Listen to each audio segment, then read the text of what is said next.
Despite two fourth-quarter interceptions, Justin Fields looked like he took another step forward as a passer in the Chicago Bears' loss to the Green Bay Packers. You are Locked On Bears, your daily Chicago Bears podcast.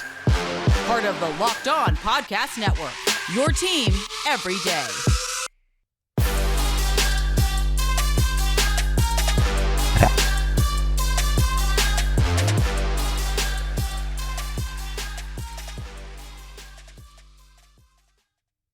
This is Locked On Bears, and I'm your host, Lorin Cox. I'm here to bring you your daily, in-depth Chicago Bears news and analysis. You can follow me on Twitter at CoxSports1. You can follow the podcast on Twitter at Locked On Bears. You can like Locked On Bears on Facebook. Join the Locked On Bears Facebook group for even more Bears talk. And make sure you hit that subscribe button on the Locked On Bears YouTube channel to keep up with all of our video podcasts as well. Thanks for making the Locked On Bears podcast your first listen today and hopefully every single day. Today's episode of Locked On Bears is presented by PrizePicks. PrizePicks is daily fantasy made easy. Pick 2 to 5 players, and if they score more or less than their PrizePicks projection, you can win up to 10 times your money back on your entry. First-time users can receive a 100% instant deposit match up to $100 with our promo code LOCKEDON. That's prizepicks.com, promo code LOCKEDON. On the show today, we go back through this Chicago Bears loss to the Green Bay Packers in what was an exciting back-and-forth game that ultimately ended like so many Bears-Packers games have, and how so many games this season have for the Chicago Bears. Right in it, in the fourth quarter, even with a lead, on the later end of this game, an opportunity for Justin Fields to drive down and try and win this game, an opportunity for the defense to make a big stop when the team needs it, and across the roster, coming up short once again. And that's the big takeaway here, is everyone will point to Justin Fields didn't give the Bears the victory at the end, but there was a lot more that goes into securing a victory at the end than just what number one does under center. And I think beyond that, beyond the outcome of the game, because we know how the outcome of these games are going to go for your Chicago Bears, it was a really solid game passing from Justin Fields.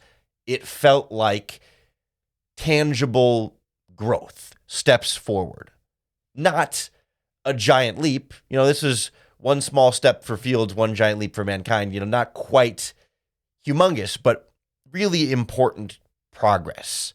Coming off of a missed game due to injury, still dealing with the lingering left shoulder injury that he didn't even take a pain-killing shot for before the game. Just kind of said, I'm going to tough it out. And otherwise, battled through just fine. That was sort of the first thing I was watching for live.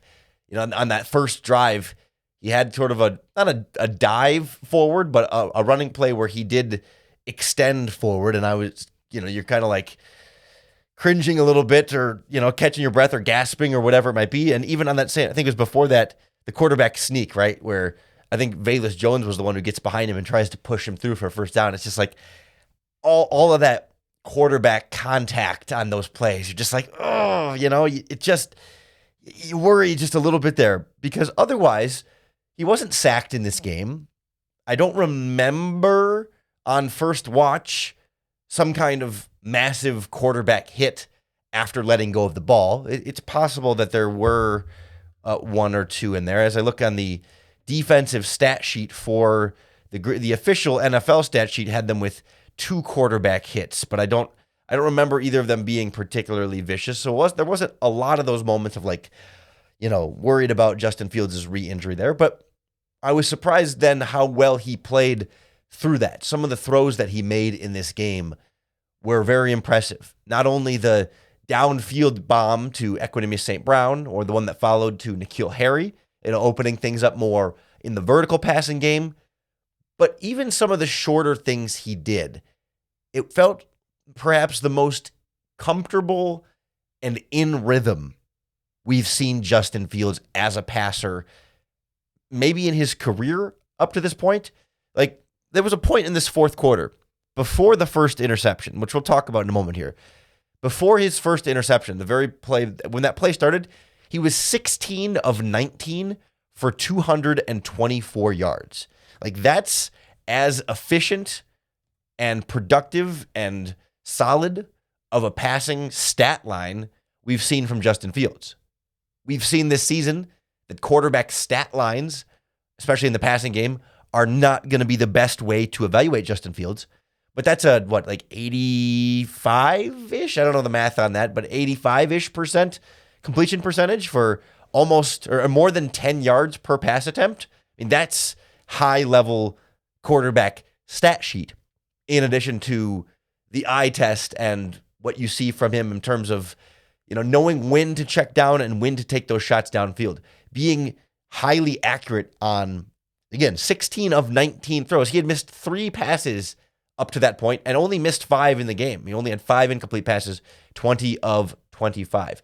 And it felt like there were more of those plays where the pocket breaks down or the play gets extended and he's scrambling a little bit, but he's not switching to quarterback run mode so quickly. It felt Rodgers-like on some of those plays when he's running towards the line of scrimmage, but stops and delivers the throw to a wide open Cole Kmet on the left sideline who gets 16, right? Or like plays like that where he's scrambling, but stops short of the line of scrimmage and finds an open receiver because the scrambling created that, and not just on a rollout type play. But it really was this sort of like creating something with his legs to create something with his arm, and how that came together was really, I think, as effective as you had hoped from a guy like Justin Fields that represented really good progress from him. The first interception, I don't look at being particularly Justin Fields' fault. He lets go of that ball, and it's up to the receiver to go get it and the defensive back to also try and go get it. Equanimeous St. Brown ran a terrible route. The defensive back also read it really well, but the wide receiver did nothing to help Fields there. And when that ball leaves Justin's hands, it's not an interception. It's an interception at the end, but when it leaves his hands, it's going to Equanimeous St. Brown, and it's a lot more on St. Brown, and I'm glad the broadcast pointed that out pretty clearly. Second interception was late. He needed to get that ball over there quicker, put it more on a rope, too much air under it, got rid of it too late. Dante Pettis also stood there and was waiting for the ball to come to him as opposed to attacking it in the air, but I'm perfectly willing to blame interception number 2 on Justin Fields. Totally fair. Not a great throw from him. He'd also driven them all the way down into the red zone or near the red zone when that interception was thrown. He had done a lot of good things before that pass, but that's a mistake. The receiver was open. He was open earlier in the play. Needs to put the ball there 100%. But that one pass, and even if you want to count both interceptions, those 2 passes to me do not overshadow the 20 other completions he had in the game. That was as good of a passing performance as we've seen from Justin Fields. It maybe felt like a little bit of defensive progress, at least in the first half or the first 3 quarters, but some real major breakdowns there at the end. We'll kind of look at what worked against Aaron Rodgers and what didn't for this Bears defense next on Locked On Bears. Today's episode of Locked On Bears is brought to you by our friends at Total Wine & More. This holiday, find what you love at Total Wine & More. With so many great bottles to choose from, it's easy to find a new favorite single barrel bourbon or the perfect gifts for everyone on your list with some help from a friendly guide. And all with the confidence of knowing you found something special for the lowest price. You'll love what you find only at Total Wine & More. Curbside pickup and delivery available in most areas. Visit TotalWine.com to learn more. Spirits not sold in Virginia and North Carolina. Drink responsibly. Be 21. Locked On Bears podcast also brought to you by our friends at SimpliSafe. Here at Locked On Bears, we believe home should be where you and your family feel the safest, especially over the holidays. So this season, give yourself and your family the gift of peace and protection with the #1 rated home security system, SimpliSafe. And right now, SimpliSafe is offering Locked On Bears listeners 40% off a new home security system. Don't put this off. SimpliSafe has been named the best home security system of 2022 by U.S. News and World Report. And not just for this year, it's the third year in a row because they have 24/7 professional monitoring agents that use their proprietary Fast Protect technology that captures critical evidence and verifies that a threat is real so you can get the highest priority police response. Don't miss your chance to save big on the best home security system available. Get 40% off any new system at simplysafe.com/LockedOnNFL today. That's simplysafe.com/LockedOnNFL. There's no safe like SimpliSafe. This Bears defense impressed me more than I thought we would see against the Green Bay Packers because we've seen for, what has it been, 15 years, 14 years, more than a decade of Aaron Rodgers coming to town and slicing and dicing this group up, even when the Bears have had good defenses or pretty good defenses. And when you start this game with no Eddie Jackson, no Jaquan Brisker, no Kyler Gordon, no Kindle Vildor, those four not all created equal, but still missing 4 of your 5 starters in the secondary, that's not going to bode well for against any quarterback. I mean, we saw Mike White last week from the New York Jets have a pretty big day against this group. And, the linebackers and front 4 are included in that conversation. But still, entering this game, there was good reason to brace for another one of those big-time Aaron Rodgers games. And yet, if you had told me they'd keep him to 18 of 31 for 182 yards and a touchdown, about an 85 passer rating, his longest pass went for 21 yards. All in all, that doesn't, on its surface, seem like a totally bad day at the office. I mean, they did a lot of things to make life difficult on Aaron Rodgers. Now, the Packers scored 18 points in the fourth quarter, and that's why your Bears lost. They still gave up 28 points as a defense. 2 interceptions, or I guess 1 interception, contributed to some of that. But I felt like for at least the first 3 quarters, right, when it's 19-10 Bears, 10 points in the first half, all in the second quarter, I was impressed because of how low the bar was for this Bears defense. They were taking away some of the things we had talked about on Friday's Game Plan podcast. Take away some of those immediate, quick throws at the line of scrimmage and then get deep, right? And so they forced Aaron Rodgers to hold on to the ball a little bit longer and often end up checking down to the running back underneath, the tight end in the flat there. And to the Bears' credit, they stepped up and did really well tackling after the catch. We saw, I think the number was 17 missed tackles against the New York Jets the week before. Haven't seen a number yet on this game, having just watched it one time through live. But it felt significantly better in the tackling department for at least the first 3 quarters. The fourth quarter is when things really fell apart. But despite not having those guys in the secondary and still not much of an overall pass rush on its own, they did better for those first three plays. Like being able to take away that quick first read from Aaron Rodgers gives then the pass rush more time. I thought the secondary, despite having 2 undrafted rookie free agents out there and a rookie 7th-round pick, Elijah Hicks at safety, the 7th-round pick, and then Jalen Jones and Blackwell, the slot, Josh Blackwell, the slot cornerback. Those guys did an admirable job for being really thrown in the fire against Aaron Rodgers and a weak Green Bay receiving core, but it's still Aaron Rodgers. It's not prime Aaron Rodgers anymore. He made some really just poor, inaccurate throws and some weird decisions with his throws that he's just, something is, I mean, he's got a broken thumb. I'm willing to pin a lot of it on that when it's all said and done, but still, like, there was some just like Aaron Rodgers not being very good in this game that helped the defense at times, but they also seemed to be pretty stout against the run through the first, again, 3 quarters, we'll say, more or less. Like at halftime, the Packers had about 65 yards rushing. They were averaging about 4 yards a carry. You weren't getting the big breakaway runs, and they made some nice run stops in there. Aaron Jones was averaging 3 yards a carry. Dillon had a couple of other, more physical running game plays, but it just felt like that slowly wore down in the second half and into the fourth quarter, where things just started getting more and more sloppy. I think you saw more missed tackles in that fourth quarter and less of just guys finding ways to be in the right place at the right time. It felt like the young guys were stepping up and figuring things out in that first half and into the third quarter.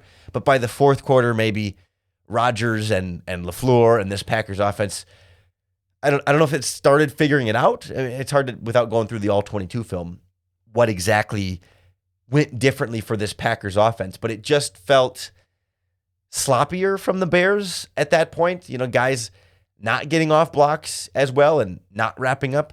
I think back to that game, right? We saw in the first half, Sanborn 2 or 3 times, right? There was a tunnel screen to Aaron Jones on the third down where he just knifed around a block and made the immediate tackle for like no gain after the catch. Or there was a play where I think it was DeAndre Houston Carson on a running play, knifed into the backfield and brought down Aaron Jones on a tackle for loss. And it's like they're tackling, the Packers' some of the Packers' best weapons immediately on that first contact. You're not giving up those extra yards after you get there, or even worse, bouncing off of him and forcing a second or a third defender to have to be the one that comes over and tackles him. Like, it just was like these young guys are energized and stepping up and making plays, and maybe the Packers underestimated them at that time or overlooked them or thought like, oh, well, I can break this tackle, or, oh, I can beat him with this route, and couldn't, and had to adjust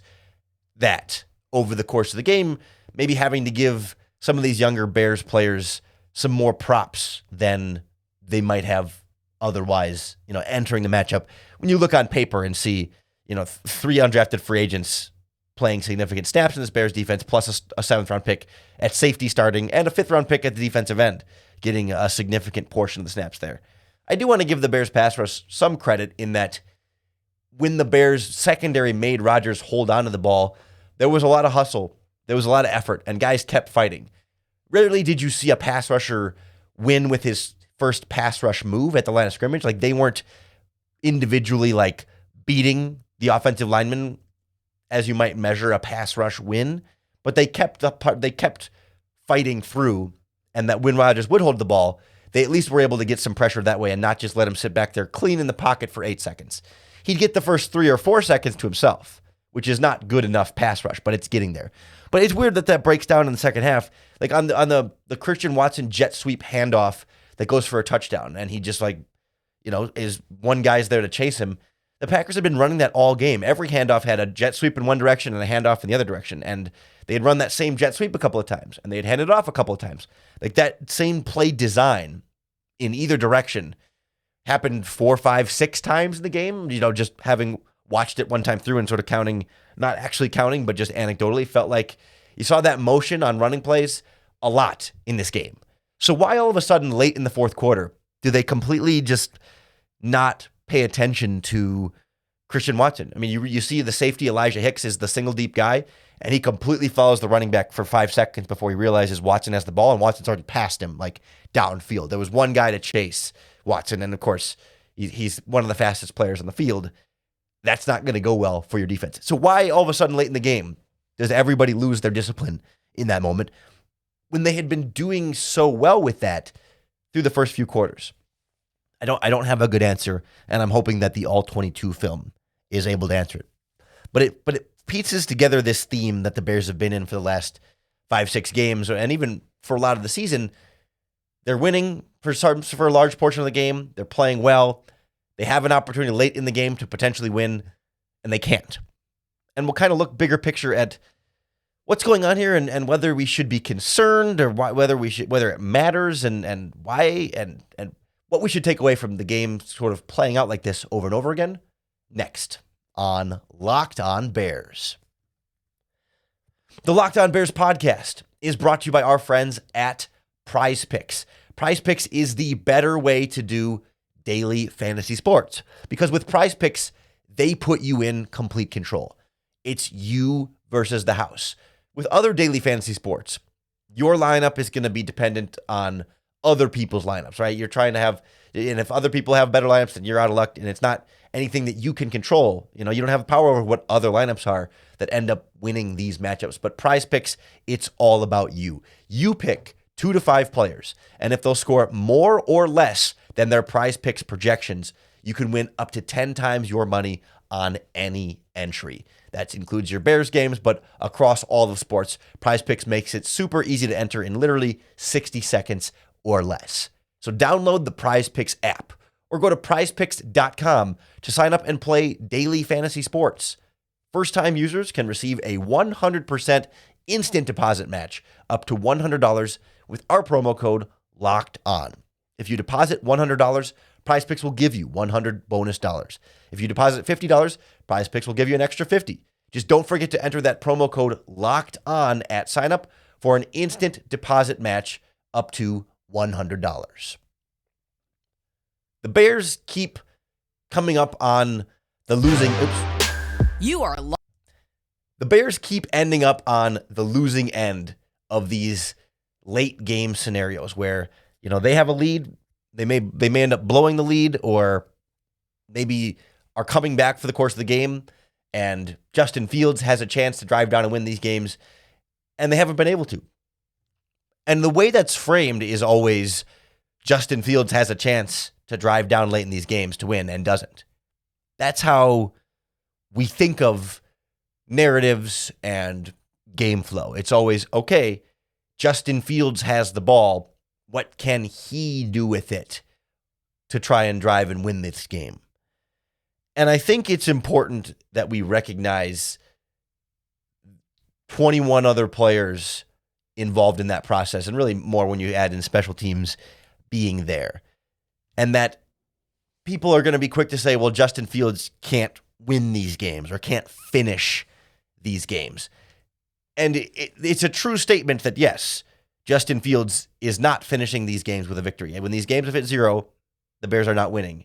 And Justin Fields has had the offense with the ball with an opportunity to score and try and win these games and has been unable to do so.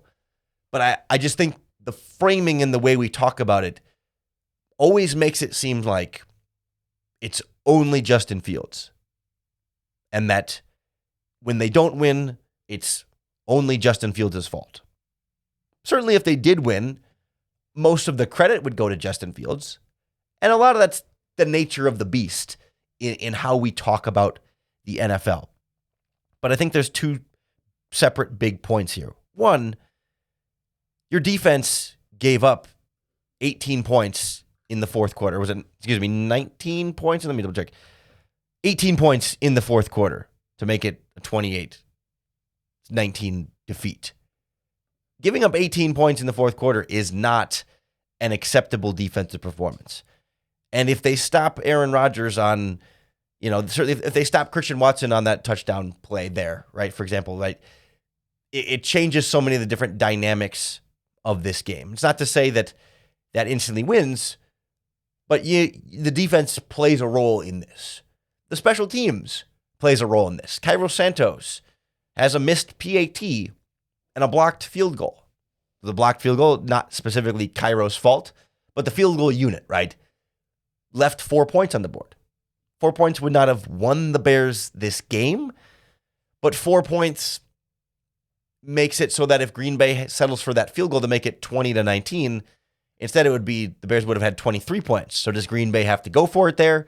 Do they take the field goal and are still down 3 more points? It changes so many different dynamics of this game.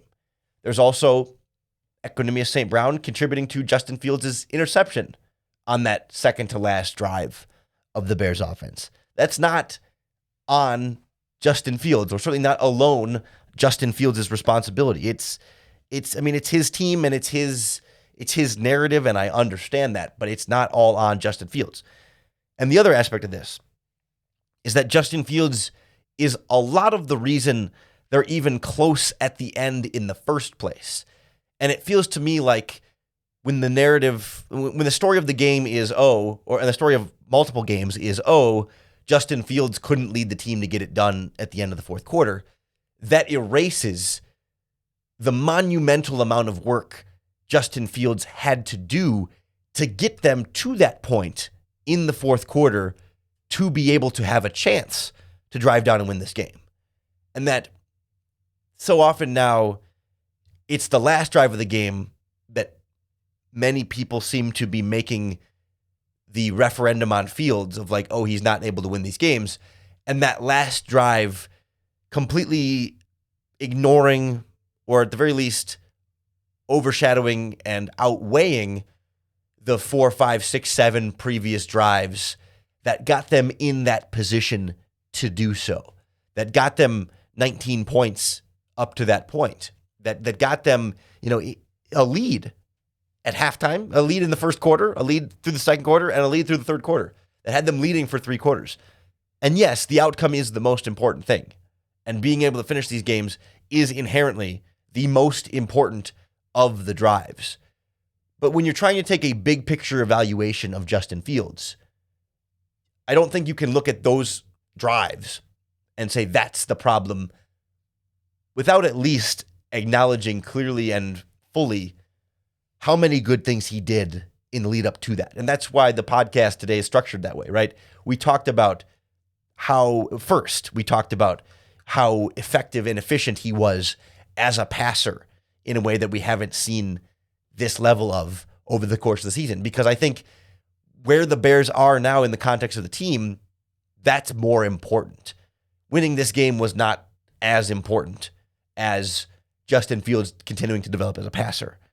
And I think, to circle back to the point of there being teammates involved in this process, the Bears' inability to close these games with victories feels to me like a reflection of the overall level of talent. That's why the team breaks down in the fourth quarter, because they're just not that good. They're not consistent enough to be a good defense for 4 quarters and to be a good offense for 4 quarters. They have young talent that can do it for a few quarters, that can step up and make plays here and there and for stretches of the game.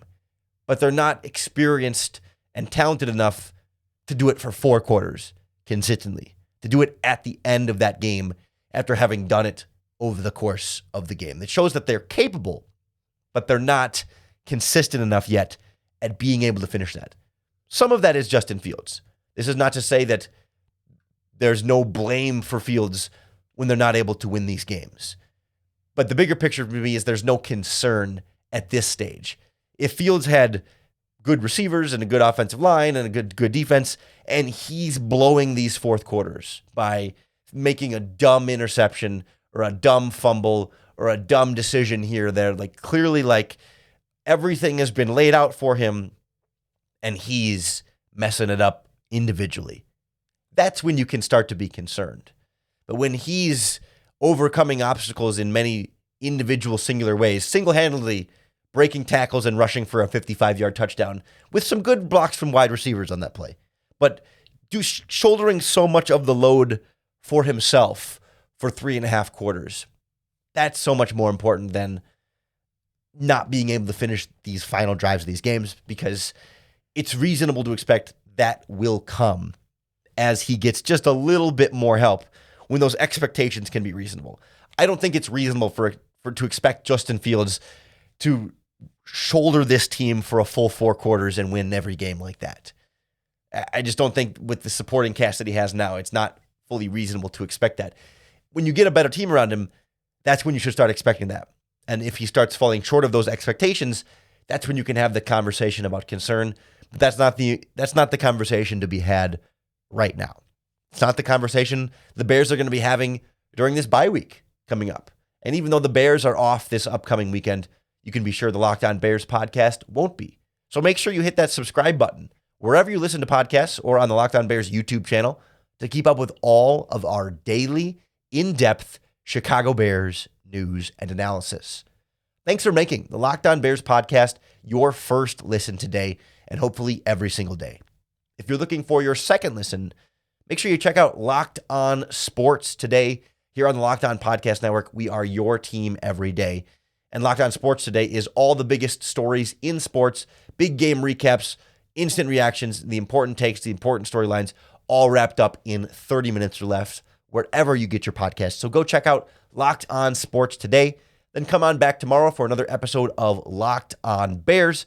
And of course, you have to come back for your next opportunity to bear down.